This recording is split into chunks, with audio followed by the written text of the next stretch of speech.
Hello అండి, Sushee happy బ్లాగ్స్కి స్వాగతం. ఈరోజు నేను అమ్మవారికి పసుపు కొమ్ములతో మాల తయారు చేద్దాం అనుకుంటున్నా.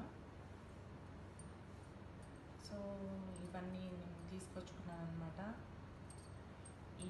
ఇవన్నీ కూడా అరిటాకు, తమలపాకులు, మామిడాకులు, ఈ పువ్వులన్నీ కూడా మా ఇంట్లో వచ్చినాయేనండి. ఫస్ట్ మనము విరిగిపోయిన ముక్కలు లాంటివి కాకుండా కొంచెం మంచిగా ఉన్నవి తీసుకోవాలి. మనము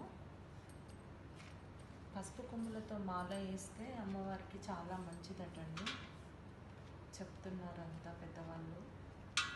ఇప్పుడు దేవి నవరాత్రులు కదా, అందుకని పసుపు కొమ్ములతో మాల తయారు చేద్దాము.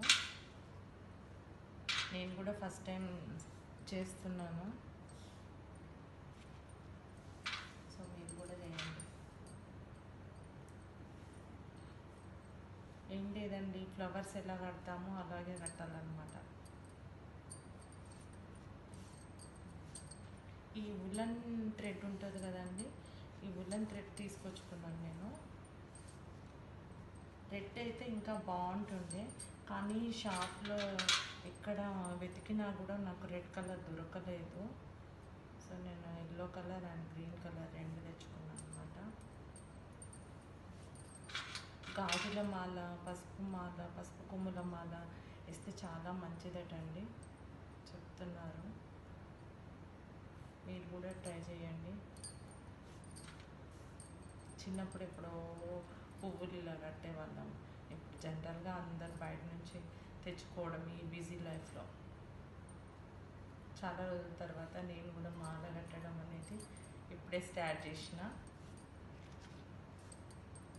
ఇంతే అండి మాల కట్టడం.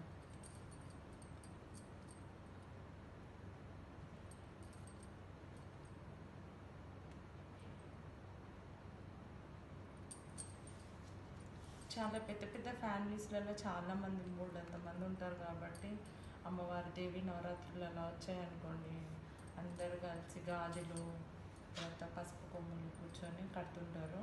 పసుపు దేనికైనా కానీ శుభప్రదం కదండి. ఫస్ట్ మొదట పసుపుతోటే స్టార్ట్ చేస్తారు.